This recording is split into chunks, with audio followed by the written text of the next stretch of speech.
After the Acolyte trailer bombed with audiences, folks thought that Star Wars could not drop any lower. But guess what, folks? We've learned that lesson before.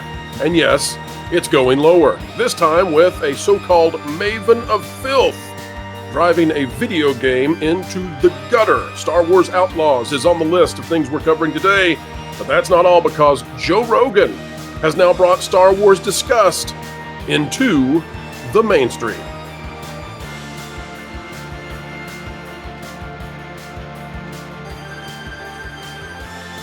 Hello folks, welcome back to the Pro Channel. We are so happy to have everybody out there because we think, no, let me change that, we know that you truly do matter, and we think entertainment matters a whole lot. Otherwise, we wouldn't be doing this.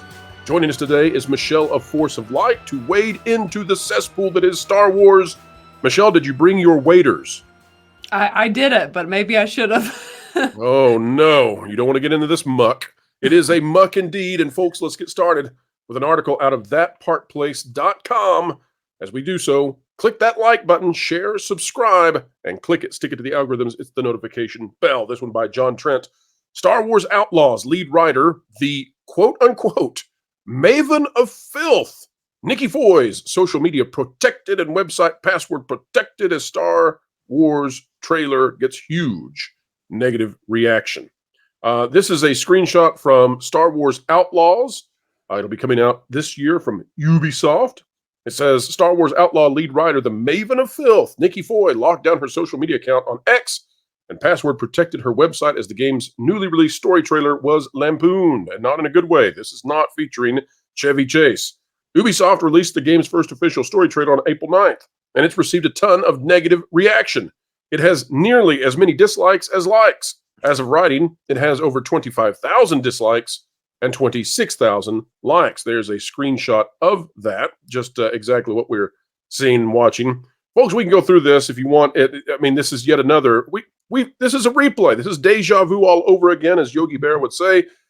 This just never stops. This is Star Wars. You want to know how we say that? Well, take a look. Here is the Acolyte trailer. Came out 3 weeks ago.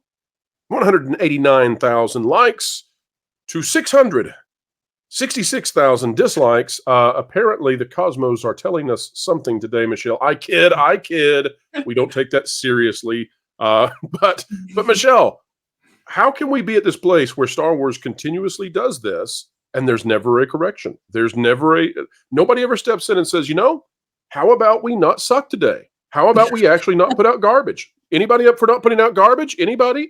Nobody does that. Michelle, why? Well, it's hard to have a change of course and a change of direction when you continue to keep the same leadership that has led us to the place that we are. So until there is a dramatic change in leadership, I expect it just to keep sinking lower and lower. Well, Darth Kennedy apparently is not on the way out, at least not yet. Her contract ends this October. We'll see if she gets a renewal. Bob Iger, he's been making some changes. I don't know, Michelle, if you saw this. Disney just rejoined X today. They're back. Apparently, they don't want to go to war with Elon Musk anymore. I know that's shocking. So they will make some changes. So who knows? Maybe they'll pivot and send Kathleen out the door. I don't know. We wish her well wherever she goes, but maybe they will. Michelle, you put any stock in that? You think Kathleen Kennedy will leave anytime in the near future, or do you just think we're in some sort of strange Star Wars purgatory? Yeah, it feels like she'll leave, I guess, when she wants to, is kind of how it seems at this point. Well, I mean, she's ruling over a franchise that it's not in decline. It's a failed franchise. And she killed Indy. She killed Willow. What else can she kill? I don't know. Michelle, you sent this my way, though. This is from earlier in the week. This is a Joe Rogan podcast. And we wanted to watch it and talk about it because clearly the disgust with Star Wars is no longer a niche concept. It has moved to the mainstream. So, Michelle, if you would join with me, be so kind, let's watch together, and then we'll pause and get your thoughts on it, okay? Okay. Here we go, folks. Look at this woke. Yeah, and let me tell you loud and clear, I am sick of what they did to Star Wars.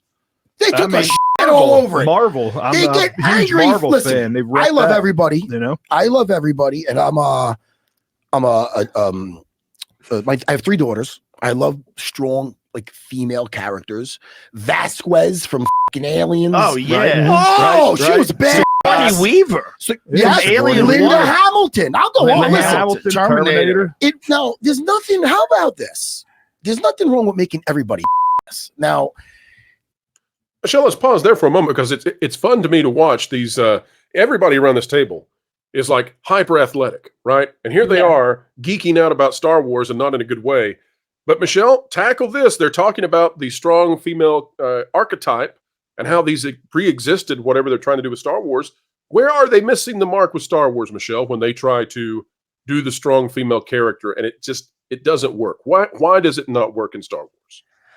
Well, because they're not writing an actual strong female character. They're writing just these very bland, boring, everything comes to like kind of easy type of character that just doesn't really resonate really that much with women or men. Where I think what is interesting about what is actually being said right there, he goes on to say he's got 3 daughters and he lists different characters he's really liked that were female leads and things. I think he's saying what I've kind of been saying and what I think a lot of people feel actually, that they would be open to a very well written, to a good, and I say good female character, but really Star Wars has liked good characters, written characters in general under Disney. What about Cara Dune, Michelle? Did they have a strong woman with Gina Carano? Well, they did, but they got rid of that one. She was too strong. She was too strong because she was actually really strong. She was in real life strong, and that can't be had because you have to be a beta woman. You have to be pretending to be a man, but not actually. Yes. Okay. So two things there. Female characters that aren't specifically feminine, like that really kind of give kind of the female vibe. I don't know. Sigourney Weaver is very much a woman in Alien. She, it's very relatable character. She does it, that type situation. And then also, secondly, as he says right there, in everything. Again, Star Wars has tried to shove a lead female actress in everything besides The Mandalorian. And that isn't wise. I think it'd be different. People would feel different if it wasn't in every project. They're working on that one. Just give Bo-Katan some time. All right, continuing on, folks, with the conversation. I'm gonna ask some of the wrong guys. Did you guys see Ahsoka? I did. What's Ahsoka? My brother. It's a Disney Plus show. It's about a Jedi. There she is. Yeah, well, Rosario Dawson. Yeah, she's hot. Yeah. Now, it's not to get too geeky on you, but listen. It's too late for that. That ship is sailed. No, I gotta listen. I gotta go. Listen. This is the deal with Ahsoka. It's based basically off of another show, which was an animated show. Not to get too nerdy on you, George. And first of all, before you pick on me, George St. Pierre watches these same fucking shows because I talked to George about this, and we geek. I go, George, how do we have a fight? We fucking. He's like, he knows more than me about all. He reads the. Michelle, what do you make of this idea that these athletes, they know Star Wars? It's not nerds, it's not geeks anymore. You've got these kinds of guys talking, and lambasting what has happened to a galaxy far, far away. So, Michelle, have we hit the point now where this is a laughing stock throughout just the population, or do you think that Star Wars still has some fans somewhere? Maybe people who identify as woke, identify as postmodern, maybe they love this. Maybe we're just, embittered that Star Wars is somebody else's toy. Or do you think nobody really cares about it? I think no one really cares about it. They've reached at that point because as that guy's saying, it's not surprising to me that an athlete is that big into Star Wars. Star Wars became what it was because it had such wide mass appeal. It appealed to pretty much everyone. Men, women, athletes, non-athletes. It just had mass appeal to everyone. And at this point, kind of what I get when I talk to people is really no one cares anymore. He's expressing, that no one cares. Exactly. I think you're exactly right. I think apathy, total and utter apathy has set in. The books. But anyway, this show is a cool show. This show, Rebels, right? And it's about this young Jedi, Ezra, right? So now they're doing a live, guys, stay with me for 2 seconds. So now the live action comes out. right? And Ezra, at the end of the series, Ezra fights this guy Thrawn, and he goes through another dimension, and he leaves a fucking hero. And now the next appearance is him live action in this series years later, right? They make him the biggest in the universe, right? This guy was a fucking Jedi, badass in the cartoon. I'll give you a couple instances, right? Michelle, so this is going to the level of saying that men in Star Wars, it's not just that women are represented in a less than optimal way, but that the men are denigrated in order to lift these women who are not actually strong women, but the men are denigrated to put them at least slightly above. So what do you think about that? I mean, why? I guess I don't think we can argue about it. I don't think it's up for debate. Why do you think that? Why do you think that Lucasfilm and Disney want to make weak and impotent men in their stories? Well, I mean, I guess that's what they deem what men should be, I guess, would be why you do that. Because, you know, as he's talking again, I think yet again, it shows the issue here. You've got in Aliens, you've got Ripley and you've got Michael Bihn's character.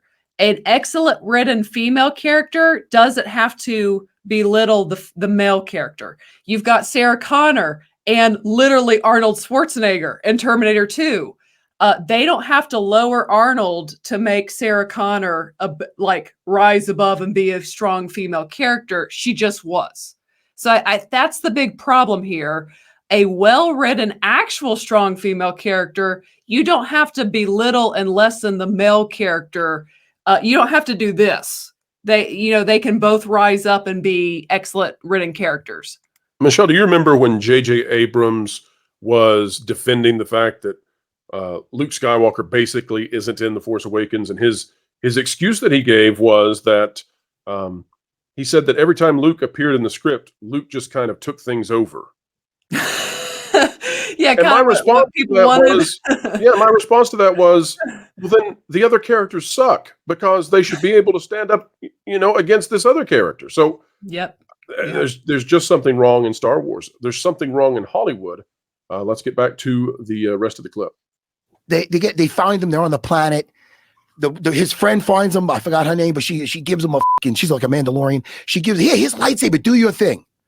Now look, they can't make him look too cool because he's a dude. They go, hey. He goes, listen, I don't need the lightsaber. The Force is my weapon. So already, boo, right there, big boo.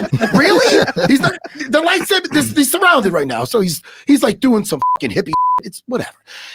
Next, this gets me now. You'll relate, Dean. You'll relate to this. I'm with you. Listen, now they have two of these. He's been on this planet. They find them on. They have two of these horses, these alien horses. It's Ahsoka, the Mandalorian chick, and Ezra. So there's three of them riding on a motorcycle. When there's two guys riding, now the guy in the back, it's called riding. Yeah. Who's riding? Ezra. Now, is that just because, it just happens to be? No. It's Michelle, I don't want to use profanity on the channel, but I think that fans of Star Wars have been riding in that way, and Kathleen's been forcing them to sit behind her. And Michelle, I think that if you're not off the motorcycle yet, heads up, Kathleen is never going to let you hold the handlebars. Never going to happen. And now she's got Leslie Headland in the little bucket seat to the side. So they're just a cute little duo riding around. And Dave Filoni's only too happy to pump the gas and put it in there and keep them riding. So, Michelle, any final thoughts? Folks, we will put the link to the rest of that clip in the video description. We want you to go check it out. It's awesome to see people realizing what's happening with Star Wars. But Michelle, your thoughts on all of this and where Lucasfilm is?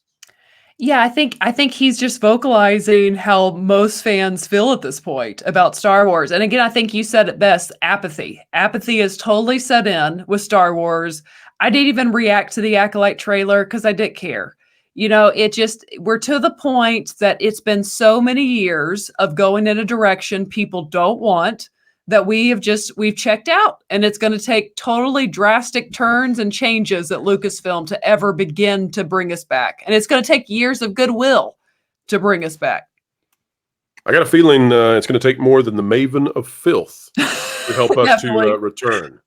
And, if you were looking for the right Star Wars character to do it, that woman there, that's just, it's a great character to do it, I'm sure. Anyway, folks, all right, we have come to the end of yet another journey to a galaxy far, far away and far, far from what it once was.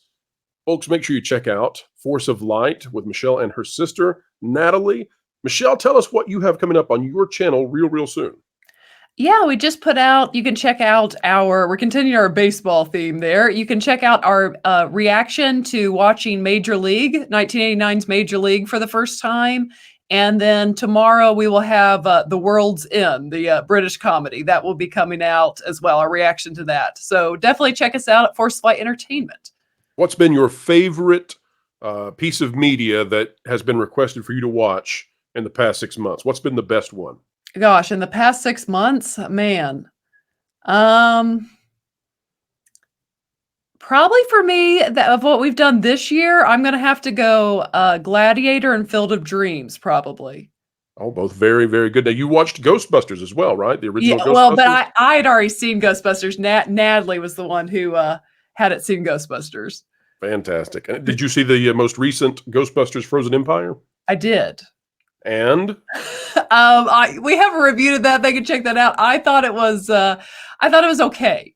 I thought it was a 4.5 out of 10, and I love Ghostbusters. Yeah. But I bring this to the close of the conversation because, Michelle, I would still go watch another Ghostbusters movie because I'm willing to give them another chance because they at least don't hate the original characters. They revere them.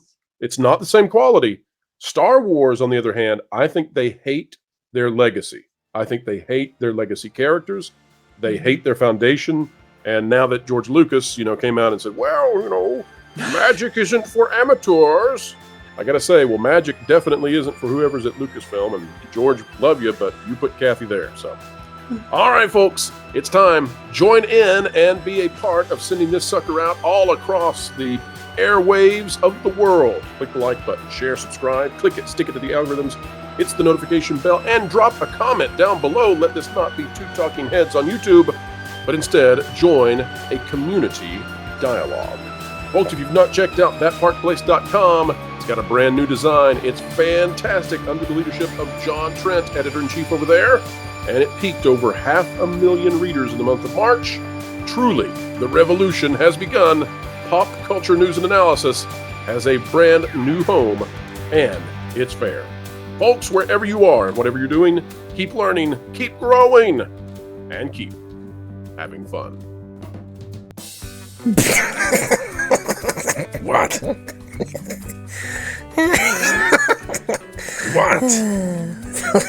I just I put out a tweet of a fat minority with a booger in her nose, and I said, "This is an empowered woman." And Kocho retweeted it. You don't have your own X account, do you? Oh, well, I actually created it a while ago. The greatest troll I've pulled off in a long time. Do you know how many things I've secretly tanked? Oh, gosh, I hope not. That would make me legally culpable. But, what are you talking about? Sweet Baby Inc. Huh? Yep. I'm the... Shut up. I'm the CEO. Yeah, no, seriously, look, this is my profile picture. Everyone's just AI. It's great. I'm so excited to gaslight everyone and see what they're gonna like next because they think it's socially obligated. Wait, so you're... No way, you're the CEO of Sweet Baby Inc.? Maybe. But first, you should see the jewelry company I created. We're gonna get sued. It's gonna be good.